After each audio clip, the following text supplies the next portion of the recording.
হরে কৃষ্ণ, রাধে রাধে।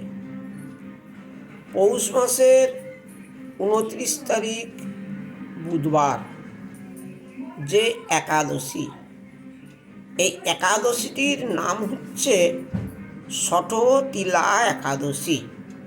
ভবিষ্যৎর পুরাণে উল্লেখ আছে, পুলহ ও পুলস্ত দুজনে বসে কথোপকথন হচ্ছে যে জীবের এই যে দুঃখ কষ্ট কি থেকে মুক্ত হবে। তখন পুলস্তমণি বলছে যে এই ষঠতিলা একাদশী করলে সর্ব পাপ হতে মুক্ত হয়ে যাবে। তাই আমাদের প্রত্যেকের কর্তব্য একাদশী করতে হবে। একাদশী ছাড়া গতি নাই। কেন? ব্রতের শ্রেষ্ঠ একাদশী।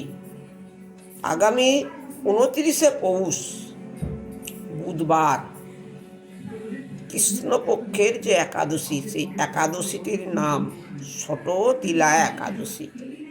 আগের দিন উপবাস করতে হবে, নিরামিষ আহার করতে হবে, পরের দিন উপবাস এবং তার পরের দিন টাইমের মধ্যে একাদশীর পালন করতে হবে।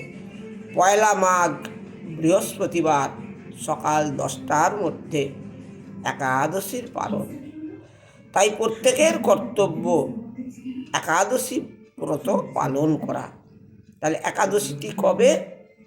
না 29শে পৌষ বুধবার ষঠতিলা একাদশী। হরে কৃষ্ণ, রাধে রাধে।